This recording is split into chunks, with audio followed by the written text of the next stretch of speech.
तो बढ़ते हैं अपने सेकंड पार्ट की तरफ। एपिसोड वहीं से स्टार्ट होती है जब डॉक्टर शाओ सियासी को फोर्स कर रहा होता है कि तुम यहाँ से चली जाओ, मैं तुम्हें एक भी पिक्चर बनाने नहीं दूंगा। सियासी उसे धमकाते हुए कहती है कि अब तुम मुझे पिक्चर नहीं बनाने दे रहे ना, तुम देखते जाओ मैं तुम्हारे साथ करती क्या हूँ। पूरे हॉस्पिटल में जो तुम इतने अच्छे बने फिरते हो, मैं सबको बताऊंगी कि ये मेरा बॉयफ्रेंड है और इसने मुझे हरास करने की कोशिश की है। डॉक्टर शाओ उसकी ये सारी बातें एंजॉय कर रहा होता है। जब उसको पता चलता है कि इसको इस बात से भी फर्क नहीं पड़ा, वो उसे बोलती है कि तुम कितनी जिद्दी हो। डॉक्टर शाओ से बोलते हैं कि मैं जिद्दी नहीं, इसको प्रोफेशनल एथिक्स बोलते हैं। और चलो अब निकलो यहाँ से। वो उसको तकरीबन बैग से पकड़ के घसीटते हुए बाहर निकाल लेता है। बाहर जाते हुए उसको पता होता है कि ये किसी तरह से बहाना ढूंढ के वापस आ जाएगी। बाहर भी सियासू उसकी काफी मिन्नतें करने की कोशिश करती है, मगर डॉक्टर शाओ किसी सूरत में नहीं मानता, इसलिए सियासू वहाँ से मुड़ के चली जाती है। सीन में डॉक्टर शाओ और मिस्टर ली को दिखाया जाता है। दोनों गेम खेलने के बाद खड़े होते हैं, बातें कर रहे होते हैं कि मिस्टर ली उसे बताता है कि यान जिन की तबीयत अब कैसी है, जिसपे डॉक्टर शाओ से बताता है कि वो रिकवरी की तरफ आ रही है। हमारी मूवी शूटिंग की सारी तैयारियां रेडी थी, बस हमारा सारी टीम इसका वेट कर रही थी। मैंने सोचा यान जिन नहीं तो हमारे पास और भी काफी अच्छी मॉडल्स है, इसलिए मैंने ये डिसाइड किया कि मैं अपना मॉडल चेंज कर लेता हूँ। डॉक्टर शाह उसको बोलता है कि मुझे लगता है कि ये चीज तुम्हारे लिए मसला खड़ा करेगी। मिस्टर ली कहते हैं कि कैसा मसला। डॉक्टर शाह कहते हैं कि मैं इन बातों को ज्यादा अंडरस्टैंड तो नहीं करता, मगर ये कि यान जिन ठीक हो जाने के बाद वो इतनी आराम से बैठेगी नहीं, वो कोई ना कोई इशू लाजमी क्रिएट करेगी। मिस्टर ली कहते हैं ये तो मैं जानता हूँ कि वो खामोशी से बैठने वाली नहीं, लेकिन मैंने कुछ गलत नहीं किया। मिस्टर ली कहते हैं कि वो ज्यादा से ज्यादा क्या करेगी, मेरे खिलाफ रूमर्स फैलाएगी, और मुझे इन सब से बिल्कुल भी डर नहीं लगता। फिर डॉक्टर शाह कहते हैं कि जो भी हो जाए मैं तो हमेशा तुम्हारे ही साइड पे रहूंगा। और इसी बात पे वो दोनों हंसने लगते हैं। नेक्स्ट सीन में सियासू को दिखाया जाता है जब वो हॉस्पिटल में इंटर होती है। वो बहुत खुशी खुशी अंदर जा रही होती है कि देखती है सामने से डॉक्टर शाह अपनी पूरी टीम के साथ आ रहे होते हैं। सियासू उसको सामने से रोकते हुए कहती है कि ये ले डॉक्टर, मैं आपका शुक्रिया अदा करने के लिए आई हूँ, ये रही आपकी कॉफी। डॉक्टर कहते हैं कि कितनी क्यूट लड़की है, ये कौन है, जिसपे सियासू को काफी शर्मिंदगी होती है और वो उसको बोलते हैं कि मैं ये वाली कॉफी नहीं पी। जिसमें सियासू अपने हाथ में पकड़े बैग में से कैपुचिनो, अमेरिकन और काफी और किस्म की कॉफीज निकालते हुए उसको बोलती है कि मैं सारी लेके आई हूँ, आपको जो भी पसंद है आप ले सकते हैं। सब सारे डॉक्टर्स देख रहे होते हैं। पीछे से एक डॉक्टर कहते हैं कि इतनी क्यूट लड़की और इतना अच्छा इंसिडेंट मेरे साथ तो कभी भी पेश नहीं आया। तभी डॉक्टर शाह सियासू को हाथ से पकड़ते हुए थोड़े साइड पे लेके आके उसको बोलते हैं कि मैं जानता हूँ कि तुम यहाँ पे क्यों आई और मैं तुम्हें बिल्कुल भी अलाउ नहीं करूंगा कि तुम यान जिन के पास भी जाओ। तभी सियासू काफी मासूमाना अंदाज से कहती है कि नहीं, आप मुझे गलत समझ रहे हैं, मैं तो जस्ट आपका थैंक्स करने और आपको कॉफी देने आई थी। तो उसके हाथ में कॉफी थमा देती है। सामने खड़े डॉक्टर्स ये सब देख रहे होते हैं, जो डॉक्टर शाह को कहते हैं कि कितने लकी हैं आपके, आपकी गर्लफ्रेंड आपके लिए सुबह सुबह कॉफी लेके आई है। डॉक्टर शाह उन सबको एक्सप्लेन करना चाहता है कि नहीं ऐसा कुछ भी नहीं जो आप लोग समझ रहे थे। इतने में सियासू उसकी बात रोक देती है। उसको बोलती है कि इतने कमजोर हो गए हो तुम अपना ख्याल क्यों नहीं रखते, ये लो कॉफी और ये कॉफी पी लेना और अपना ख्याल रखना है। सब डॉक्टर्स को बोलते हैं कि मेरी लड़की का ख्याल रखना है, और अपने हाथ में पकड़ी बाकी सारी कॉफी सारे डॉक्टर में डिस्ट्रीब्यूट कर लेती है। इसके साथ ही वो सबको बाय बोल के चली जाती है। डॉक्टर शाह उसको देखता रह जाता है। नेक्स्ट सीन में मिस्टर ली को दिखाया जाता है, जो डॉक्टर शाह को कॉल करके उसको बोलता है कि मैं तुम्हारे पास आ रहा हूँ। डॉक्टर शाह बोलते हैं कि आप नीचे वेट करें, मैं आ रहा हूँ। उसके बाद उन दोनों को गाड़ी में दिखाया जाता है, जब डॉक्टर शाह उसको बताता है कि मुझे एक लड़की मिली है जो कि मुझे बहुत अच्छी लगने लगी है, इतनी क्यूट सी है और हर वक्त हंसती रहती है, उसको इतनी ट्रिक्स आती है, कोई भी हरबा यूज कर सकती है वो। चलिए कहते हैं कि देखो तुम कितने नर्वस हो रहे हो। डॉक्टर शाह बोलते हैं नहीं ऐसी कोई बात नहीं, बस मैंने उसको कुछ बार देखा लेकिन मुझे वो बहुत अट्रैक्ट कर रही है। डॉक्टर शाह कहते हैं कि मैं तो इतना खुश हूँ कि मुझे इतनी अच्छी लड़की मिली, वो बहुत केयरिंग है। जिसपे मिस्टर ली कहते हैं कि खुश तुम्हें नहीं, खुश उससे होना चाहिए कि इसको इतना अच्छा लड़का मिल रहा है, और उस लड़की को लाजमी बहुत अच्छा होना चाहिए, नहीं तो मैं तुम्हें उससे मिलने बिल्कुल भी नहीं दूंगा। नेक्स्ट सीन में सियासू को दिखाया जाता है, जो कि हॉस्पिटल कैफे में बैठे हुए सब नर्सेस को अपनी झूठी स्टोरी सुना के उनको इंटरटेन कर रही होती है। वो सब बैठे मजे से उसकी स्टोरी सुन के एंजॉय कर रहे होते हैं। इतने में डॉक्टर शाह सामने से आता है, जब एक नर्स सियासू को बोलता है कि वो देखो कौन आया है। सियासू फौरन से खड़े होकर डॉक्टर शाह की तरफ इशारा करती है, जिसपे डॉक्टर शाह को काफी शर्मिंदगी होती है और वो वहाँ से वापस चला जाता है। सियासू काफी आवाजें देती है, मगर वो जा चुका होता है। सियासू उसके जाने के बाद वापस बैठ जाती है। इतने में उसके बॉस की कॉल आती है और वो कॉल अटेंड करने के लिए बाहर आती है। उसका बॉस उसे कहता है कि टियान कंपनी ने डिसाइड किया है कि वो अपनी मॉडल यान जिन को चेंज करके दूसरी मॉडल वो सिलेक्ट कर रहे हैं। और ये न्यूज हर तरफ फैली हुई है, तो मोस्ट प्रोबेबली कि यही न्यूज सही हो। तो तुम्हें ये फाइंड आउट करने की ये न्यूज सच्ची है कि नहीं, और ये हमारी आज की हेडलाइंस होंगी। ये बात सुनकर सियासू को बहुत बुरा लगता है। वो यान जिन के लिए बहुत बुरा फील करती है, जिसपे उसका बॉस उसे कहते हैं तुम इमोशनल होना छोड़ो और तुम फाइंड आउट करो कि ये बात सच भी है कि नहीं। अगर ये बात सच है तो इसके बाद तुम यान जिन का इंटरव्यू लाजमी लेना है, ताकि वो इस बारे में क्या कहती है। तो ये तुम्हें कैसे करना है ये अब तुम खुद ही देख लो। इसके साथ ही वो अपनी फोन बंद कर देता है। वो अपना फोन बंद करती है कि इतने में वो देखती है सारे नर्स आगे पीछे भाग रहे होते हैं। वो एक को पकड़ के पूछती है कि क्या हुआ। वो उसे बताती है कि स्कूल बस का एक्सीडेंट हो गया है, बच्चे काफी जख्मी हालत में लाए जा रहे हैं, और उसके साथ ही वो भाग जाती है और सियासू भी उसके पीछे चली जाती है। इसके बाद डॉक्टर शाह को दिखाया जाता है, जब वो दूसरे डॉक्टर के साथ एक बच्चे की कंडीशन को डिस्कस करते हुए कहते हैं। डॉक्टर उसे बोलता है कि इसको अर्जेंटली ब्लड रिक्वायर्ड है, और हमारे ब्लड बैंक में ए बी ब्लड टाइप बिल्कुल भी नहीं है, और सिटी ब्लड सेंटर से लाने में 1 घंटा लग जाएगा। फिर डॉक्टर शाह कहते हैं कि 1 घंटा तो बहुत लेट हो जाएगा। इतने में सियासू इंटर होती है और वो कहती है कि मेरा ब्लड ले लें। डॉक्टर शाह के पूछने पे वो बताती है कि मेरा ए बी ब्लड टाइप है। वो फौरन से अपना बाजू आगे करते हुए कहती है कि परेशान होने की जरूरत नहीं, मैं बहुत स्ट्रांग हूँ, आप लोग जितना चाहे उतना खून ले सकते हैं। ब्लड डोनेट करते हुए सियासू चकरा रही होती है जब डॉक्टर शाह से पूछते हैं कि तुम ठीक तो हो। सियासू कहते हैं नहीं मैं ठीक तो हूँ, लेकिन मैं सुबह नाश्ता करना भूल गई थी, मेरे लिए कुछ खाने के लिए ला सकते हैं। और ये कहते ही सियासू गिर जाती है। शाह उसको फौरन से पकड़ लेता है और उसके बाद उसको बेड पर लिटाया हुआ दिखाया जाता है जब उसकी ड्रिप लगी होती है। होश में आने के बाद सियासू सामने डॉक्टर शाह को कहती है, जब डॉक्टर शाह को बोलती है कि मुझे क्या हुआ था, वो उसे बताता है कि आप ब्लड डोनेट करी थी मगर उससे पहले ही आप खुद ही गिर गई हैं। सियासू कहती है जब मैं अपने कॉन्शियस में नहीं थी तो क्या मैंने कुछ गलत बात तो नहीं कहती, जिसपे डॉक्टर शाह से कहता है कि तुमने मुझे कहा था कि तुम्हारा सर तो वाटरमेलन से भी बड़ा लग रहा है, जिसपे सियासू काफी देर हंसती रहती है और फिर डॉक्टर शाह से बोलते हैं कि मुझे जल्दी से बताओ कि तुमने ब्रेकफास्ट क्यों नहीं किया था। सियासू कहते हैं कि मैं सुबह बहुत बिजी थी और डॉक्टर शाह से कहता है कि अच्छा तो नर्सेज के साथ कैफे में बैठ के तुम घंटा घंटा बातें कर सकती हो मगर अपने ब्रेकफास्ट के लिए टाइम नहीं निकाल सकती। फिर डॉक्टर शाह साइड टेबल से एक टिफिन उठाते हुए उसकी तरफ आगे बढ़ाता है और ये देखते ही वो बहुत खुश हो जाती है। तो कहते हैं कितनी मजे की खुशबू आ रही है और मैंने सुबह से कुछ नहीं खाया, और वो फौरन से वो खाने लग जाती है और डॉक्टर शाह उसे देखता रह जाता है। अचानक से सियासू को यान जिंजी का एक्सीडेंट याद आ जाता है, तभी वो डॉक्टर शाह से कहती है कि मुझे आपसे एक बात करनी है। डॉक्टर शाह कहते हैं कि बात तो कर लो मगर यान जिंजी के बारे में ना हो। तभी सियासू कहती है कि उस दिन उसका एक्सीडेंट मेरी वजह से हुआ था, अगर मैं उसको तंग ना करती, उसका पीछा ना करती सिर्फ इस इंटरव्यू के लिए, तो उसका एक्सीडेंट ना होता। हर तरफ यही सुनने को मिल रहा है कि जिस मूवी को कॉन्ट्रैक्ट उसने साइन किया था वो उसकी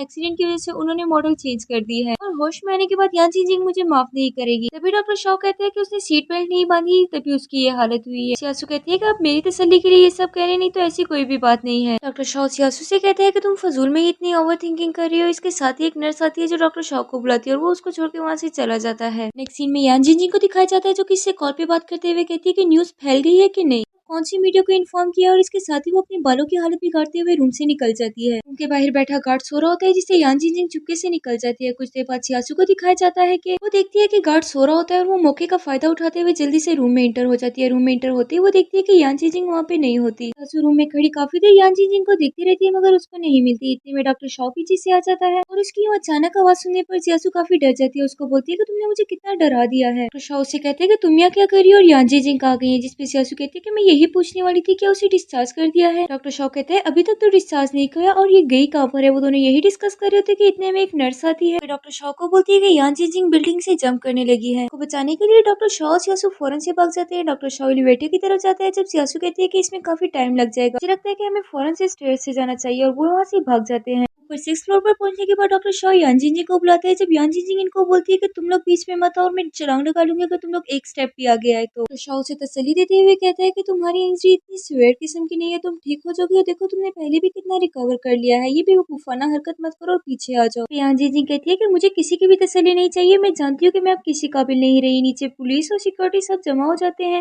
और डॉक्टर शॉ यान जिंजिंग की काफी करीब आ जाते हैं, उसको बातों में लगाते हुए उसके मजीद करीब आके उसको साइड पे करना चाहते हैं। जिंजिंग कहती है कि मुझे तसल्ली मत दो, तुम्हारी कोई भी बात मेरा माइंड चेंज नहीं करेगी और मैं आज ये सब कुछ करके ही रहूंगी। सियासू आहिस्ता आहिस्ता यान जिंजिंग के करीब जा रही होती है जब नीचे रिपोर्टर्स चीख चीख के उसे बोल रहे थे कि अपना ख्याल रखना, तुम कहीं गिर ना जाओ। दूसरी तरफ मिस्टर ली अपनी सेक्रेटरी के साथ गाड़ी में बैठा ड्राइव कर रहे होते हैं कि इतने में उसकी फ्रेंड उसको पिक्चर सेंड करती है जिसमें सियासू और डॉक्टर शॉ यान जिंजिंग को बचाने की कोशिश करता है। ये पिक्चर मिस्टर ली देख लेता है, उसको बहुत गुस्सा आता है, गाड़ी जल्दी से वापस मोड़ देता है। दूसरी तरफ सियासू के बॉस को दिखाया जाता है जो कि कहते हैं कि हमारी अपनी की वाहिद रिपोर्टर है और ये कितनी केयरलेस होकर उसको बचाने के लिए पड़ी हुई है। वो उसको फ्रेंड को बोलती है कि उसको फौरन से कॉल करो, उसको बोलो कि पीछे हट जाए। सियासू के काफी करीब आ जाने पर जब यान जिंजिंग उसकी तरफ देखती है कि मौके का फायदा उठाते हुए डॉक्टर शाह उसको जल्दी से हमला करते हुए उसको पीछे की तरफ फेंक देता है। उसको तो बचा लेता है मगर अपना बैलेंस मेंटेन न करने की वजह से उसका पैर फिसल जाता है और वो नीचे को गिरने लगता है। सियासू फौरन से उसका हाथ थाम लेती है और वो यूं ही हवा में लटकता रह जाता है। काफी देर उसका हाथ यूं ही पकड़ने के बाद जब डॉक्टर शाह उसको बोलते हैं कि मेरा हाथ छोड़ दो, तुम मेरी वजह से खुद को क्यों खतरे में डाल रही हो, जिसपे सियासू कहती है कि या तो दोनों एक साथ मरेंगे या दोनों एक साथ जिएंगे। तो इसके साथ ही हमारी ये एपिसोड एंड हो जाती है, और अगर आप जानना चाहते हैं कि आगे क्या हुआ तो काइंडली मेरा चैनल सब्सक्राइब कर ले ताकि आप लोग को नेक्स्ट एपिसोड इजीली मिल जाए। Thank you.